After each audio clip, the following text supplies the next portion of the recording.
Coucou, bonjour à tous et à toutes, ici Hélène Chabi, bienvenue sur ma chaîne. Aujourd'hui, une petite vidéo bullet journal. Si vous avez vu la vidéo précédente, vous savez que je vais consacrer une partie de mon samedi après-midi, enfin presque soirée maintenant, pour vous filmer plusieurs petites vidéos pour mes nouveaux projets en cours, que ce soit Traveler, bullet journal, hand lettering, avec tous les accessoires que j'utilise. Donc cette partie sera consacrée à mon bullet journal que j'ai reçu avant-hier. J'avais déjà filmé une vidéo hier, mais je me suis aperçue qu'en vous lisant toutes les feuilles, c'était très long. Donc vraiment, je vais vraiment faire assez brièvement parce qu'on m'a demandé cette vidéo pour voir l'intérieur du bullet journal. Si vous avez des questions, n'hésitez pas, je peux vous envoyer des photos, des pages descriptives du début ou même en parler en message privé sur Facebook, ça ne me gêne pas du tout. Donc c'est un bullet journal que j'ai acheté sur le site de l'éditeur Mémoniac. Vous avez la marque ici, Mémoniac. Il a une couverture super lisse, super douce. Il est blanc avec des petits pois dorés, avec une écriture mon bullet journal. Et un élastique pour la tranche bullet doré aussi. Et ainsi que 3 ficelles marque-page. La créatrice au niveau design, c'est Maud Taron. Je l'ai redécouverte sur le groupe Facebook Mon Bullet Journal français. Et je connaissais déjà cette créatrice qui a fait aussi pas mal de cahiers de coloriage art-thérapie et de cartes de coloriage art-thérapie. D'ailleurs, j'avais gagné des petites cartes pour le jour de l'an, il me semble. J'avais participé à un petit concours sur son blog et j'avais gagné des cartes. Et je trouve qu'elle fait vraiment un travail exceptionnel. Je suis contente qu'elle s'est mise au bullet journal. Donc il vient juste de paraître. Au mois de mai, il me semble. Donc voici ici, double page avec des petits points roses. Ce carnet est comme les carnets spéciaux pour les bullet journal, ça s'appelle les Leuchtturm. Donc ce sont des carnets avec des petits points. Vous voyez ici, ce sont des petits points. Donc beaucoup plus facile pour faire des lignes, pour faire de la calligraphie, pour même écrire tout simplement. Et ils sont numérotés. Mais ce carnet a pour avantage d'avoir tout au début, il y a 32 pages. Avant de commencer votre bullet journal sur cette page-là qui est vierge, il y a 32 pages d'exemples que je vais vous montrer d'un petit peu plus près. Donc 2017-2018, ce bullet journal appartient avec mon adresse et mon numéro de téléphone si je le perds, sachant qu'il va rester évidemment celui-ci dans mon sac avec mon traveler et que je vais l'emmener cet été. Donc j'espère vraiment pas le perdre. C'est quand même des choses assez intimes à l'intérieur. Donc ici vous avez la création graphique, donc la personne dont je vous parlais, Maud Taron. Et le petit sommaire avec pas mal de dessins, donc je trouve ça super sympa parce que ça donne déjà au niveau inspiration des exemples. Un beau dessin ici qu'on peut bien entendu coloriser, ce que je ferai certainement. Et un petit édito, je vais juste vous lire l'édito et après je passerai plus vite sur les pages d'après. Le bullet journal est un concept né à New York, dans l'esprit fertile d'un créatif spécialiste du design interactif Ryder Carroll. Donc si vous tapez sur YouTube bullet journal Ryder Carroll, je pense que vous pouvez tomber sur sa vidéo. Le Bugeot pour les intimes est un système d'organisation et de planification personnalisable à l'infini. Donc bien sûr, il y a pas mal d'inspiration sur le net, mais il faut vraiment essayer de faire quelque chose qui corresponde à soi. Parce que j'ai lu pas mal de personnes qui bloquent. En fait, je pense qu'elles veulent faire trop comme tout ce qu'on voit. Alors que ça fait comme un journal intime en fait. C'est vraiment notre vie, c'est adapté à notre vie. Et on n'a vraiment pas les mêmes occupations. Son principe est de combiner en un seul carnet, un agenda et toutes les listes témoins de vos tâches quotidiennes. Donc c'est vraiment pour ça que je voudrais essayer de m'y mettre. J'ai beaucoup de mal à m'investir dans un agenda. J'en ai beaucoup, j'en ai plusieurs, mais j'ai beaucoup de mal. Je trouve que c'est pas assez personnalisable. Et c'est vrai que j'ai énormément de post-it et de petits cahiers de notes, de brouillons en tout genre. Donc tout rassemblé dans un même endroit, je trouve ça plutôt sympa. Idéal pour amorcer des changements dans votre vie, il deviendra un véritable rituel quotidien. Parce qu'à force de noter jour après jour ce que vous faites, ce que vous reportez, ce que vous n'arrivez pas à faire, je pense qu'à un moment, ça fait une rétrospective sur soi-même et on se dit mince, mais pourquoi je reporte toujours cette tâche? Qu'est-ce qui me bloque? Donc peut-être essayer de la faire d'une autre façon. Comme un compagnon, jour après jour, il se remplira selon vos priorités et vos envies du moment. Donc c'est vrai qu'un mois ne fait pas l'autre. Je pense que peut-être un mois, on va mettre des listes de lecture. Le mois d'après, on va plutôt parler des envies de vacances, par exemple, ou des listes de séries à regarder.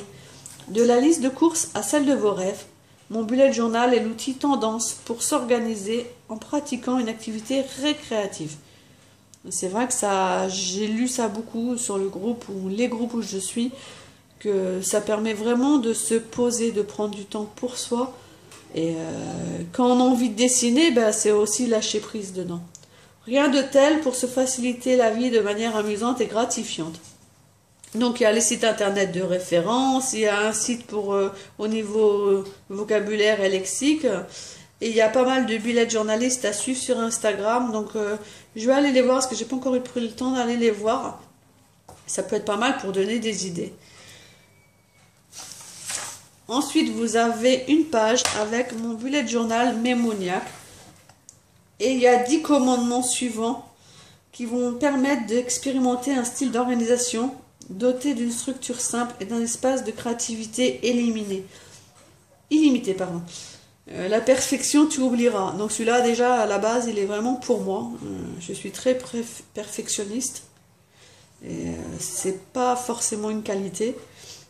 Donc il y a beaucoup de choses. Ta vie, tu embelliras. De ta santé, tu te préoccuperas. Il y a pas mal de choses. Avec aisance, tu t'organiseras. Je pense que ça peut vraiment beaucoup aider. Après, vous avez un mode d'emploi hein, qui nous dit vous allez vous focaliser sur vous, sur vos envies, vos soucis et se vider sur une feuille de brouillon toutes les idées qu'on a envie de faire apparaître dans ce carnet. Donc ça, j'avais commencé. C'est fait. Rendez-vous, page 22. Après, mettons de côté cette belle liste et passons à la théorie. Parce qu'il y a quand même une théorie sur comment s'organiser. Donc, ils nous guident un petit peu sur comment s'organiser. Ils nous disent qu'il y a une planification, un journal de bord du futur. Il y a plusieurs plannings dans le bullet journal. Donc, vous n'êtes pas obligé de faire tous les plannings. Après, je pense qu'on peut peut-être commencer à tous les faire et après voir lequel n'est pas du tout utile par rapport à notre quotidien. Et un planning annuel. Donc le planning annuel, c'est pas mal parce que ça permet de noter tous les événements qui se dérouleront dans plusieurs mois. C'est vrai que des fois, il y a des rendez-vous. Là, par exemple, moi, j'ai un rendez-vous à l'ophtalmo pour un de mes enfants au mois de février 2018. Là, je l'ai noté dans une pochette. Mais s'il est mis directement dans l'agenda, on peut voir déjà qu'en février, j'aurai un rendez-vous. Et le mois d'avant, quand je vais préparer mon mois de février 2018, je pourrai déjà reporter ce rendez-vous. Il y a des plannings mensuels. C'est vrai, les plannings mensuels aussi te permettent de s'organiser, de ne pas mettre trop de rendez-vous rapprochés dans la même semaine, mettre des routines en cours. Après, vous avez un planning hebdomadaire. Et ce planning hebdomadaire, je trouve ça pas mal parce qu'il permet vraiment de consigner toutes les tâches. Et grâce aux puces, donc les clés qui se trouvent ici, on va vite voir ce qui est fait, pas fait, ce qui a reporté. Donc, prendre le temps, une petite astuce, prendre 7 minutes le matin ou le soir pour gérer la migration des tâches incomplètes. Donc, vous voyez, c'est ce que je vous avais dit. Si quelque chose n'est pas fait, on le reporte au lendemain. Et surtout, prendre le temps de le reporter parce que sinon, le lendemain, on a oublié la tâche qui n'était pas faite la veille. Ensuite, ça fonctionne par un système de clés de code couleur. Là, vous avez un exemple de petites clés qui s'utilisent assez fréquemment avec les tâches à faire. Demi-barrée quand elle est en cours et complètement barrée quand elle est accomplie. Elle peut être supprimée ou reprogrammée ou reportée. Vous avez aussi tous les rendez-vous, les événements, ce qui est prioritaire, ce qui est acheté, des petits plaisirs. Ça, j'adore le grand kiff aussi, je trouve ça super. Je pense qu'on l'enverra pas mal parce que c'est vrai que je fonctionne pas mal au coup de cœur et je sais profiter de la vie tant qu'on peut. Et vous avez un système de code couleur avec une suggestion de code couleur, par exemple une couleur pour le personnel, une couleur pour la famille, le travail, enfants, amis, couple, sport, loisirs, bien-être, l'humeur aussi. Vraiment, vous pouvez tout regrouper dans ce carnet. Là, vous avez le journal de bord du futur, calendrier de 2017. Donc, il a commencé au mois de mai jusqu'à avril 2018. Donc il suffit que de le reporter. Et vous voyez qu'il tient vraiment dans une page. Le planning annuel, il peut se présenter aussi comme ceci. Donc, à voir si vous préférez tous les mois ou si vous pouvez, enfin tous les mois, tous les jours. Et là, c'est juste de mai à octobre et vraiment les tâches qui doivent être faites ce mois-là. Par exemple, pour le mois de mai, c'était mis penser à la fête des mères, préparer les vacances d'été. Penser à la fête des pères, faire ma liste de revenus au mois de juin. Donc vous voyez qu'il y a pas mal de tâches répertoriées. Ça peut donner aussi des idées. Hop là. Un autre exemple de planning annuel, en petites cases comme ça. Ça aussi, je trouve ça il est plutôt sympa aussi celui-ci. Je trouve qu'on, pour ma part, hein, moi je suis assez visuelle. Et je trouve qu'on voit mieux que là.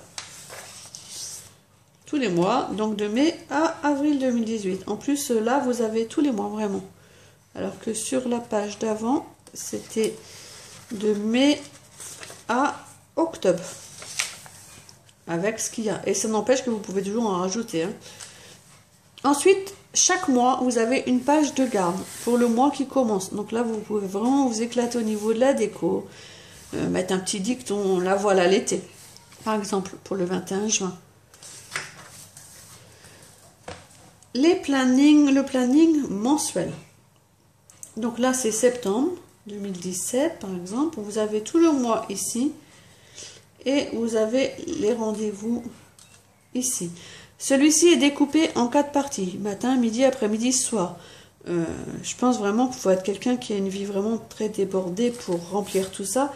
Peut-être qu'en mettant juste 2 cases ou même qu'une seule case, en mettant peut-être des horaires, c'est pas mal. Astuce, regardez dans votre planning annuel les notes et rendez-vous du mois en cours, reportez-les sur votre planning mensuel. C'est ce que je vous disais tout à l'heure. Pour un rendez-vous au mois de février 2018, au mois de janvier 2018, quand je vais préparer mon planning mensuel de février, je pourrai reporter mes rendez-vous qui seront déjà dans le planning annuel. Un journal de bord, exemple de planning mensuel. Donc là, vous avez pareil tout le mois et vous avez un journal de bord avec les minutes de sport, les pages de lecture. Donc vraiment noté en minutes. Si vous êtes occupé du blog, du ménage, la méditation. Et vous avez une petite partie ici pour les objectifs du mois. Un autre exemple de planning hebdomadaire qui fonctionne plus avec un code couleur. Donc ici, vous avez des petits schémas avec des codes. Travail, sommeil, sport, hygiène, transport. Avec la semaine. Et ça se passe par jour. Là, je trouve ceci un petit peu compliqué. À voir après si j'y viens, mais je trouve ça un petit peu compliqué. Et un exemple de planning hebdomadaire. Donc là, vous avez le mois en cours. Mais, sachant que ça se rapporte juste à une semaine du mois, les notes, tout le ménage est fait entre 6h et 8h15 du matin. 2 heures environ pour faire toute la maison. Le vendredi, je change les draps, je fais les carreaux. Le jeudi, je me donne la journée quand les enfants sont à la cantine. Avec toutes les routines hebdomadaires. Après, vous n'êtes pas obligé de tout faire.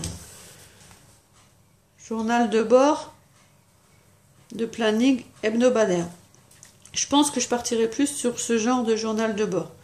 Donc là, vous avez le mois, tout le mois complet, avec la semaine, donc là, du 10 au 16 juillet, avec tous les jours. Vous avez même des petits symboles pour le temps qui fait ce jour-là, et vous avez les rendez-vous. Donc on voit tout de suite l'anniversaire, soirée crêpe, on voit tout de suite ce qu'il y a dans la semaine.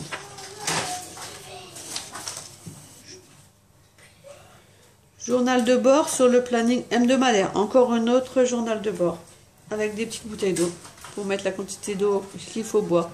Là, par exemple, vous avez un exemple de planificateur de menu. Ça, c'est pas mal. Entrée, plat, dessert avec les jours de la semaine. Ça, je trouve ça super ce que j'ai dans mon frigo, dans mon placard. Et la liste de courses à faire. Pourquoi pas y mettre le budget et les dépenses consacrées. Pour voir vraiment combien on consacre au budget pour l'alimentation.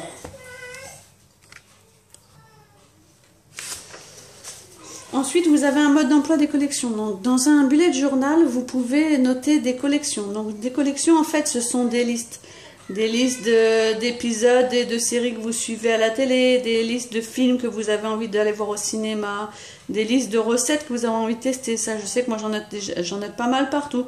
Des listes d'horaires de train, de bus, des listes d'idées, cocooning, rituels de détente, des listes aussi de citations de pensées positives.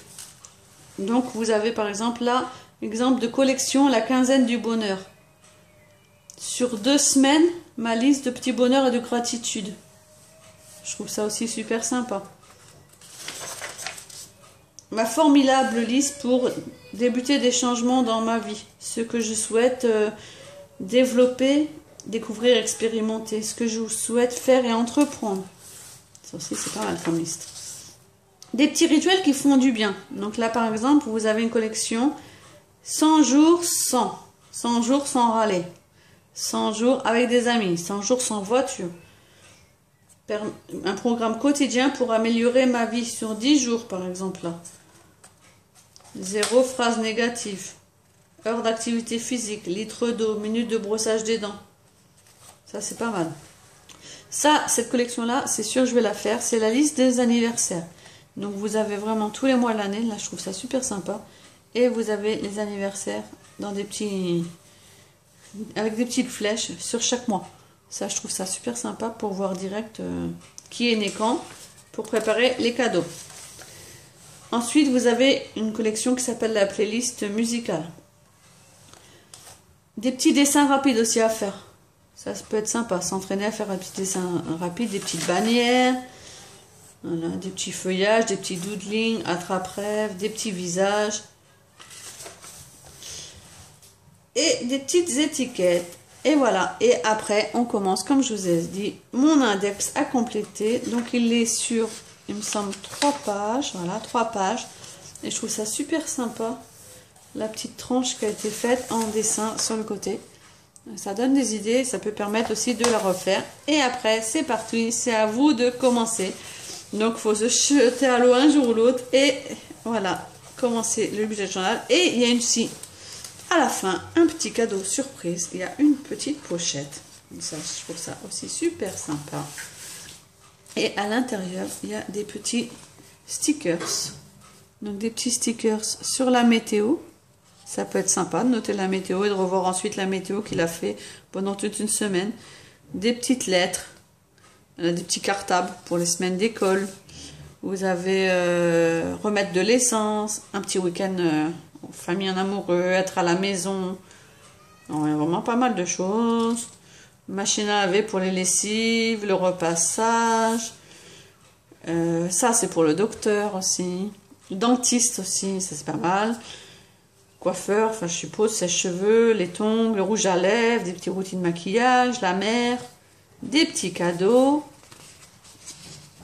Je trouve ça super sympa en fait. Voilà, les apéros entre amis, des jeux de cartes. Donc ça permet de bien s'organiser. J'espère que vous avez bien tout vu. Si vous avez besoin de plus de questions sur les toutes premières pages là que je vous ai montré, surtout n'hésitez pas. Je peux tout vous retaper en MP ou faire des photos pour que vous voyez mieux. Je vous laisse ici et je vais faire ma 3e vidéo sur le matériel que j'utilise pour remplir mon bullet journal et mon traveler. Je vous dis à bientôt. Bye bye.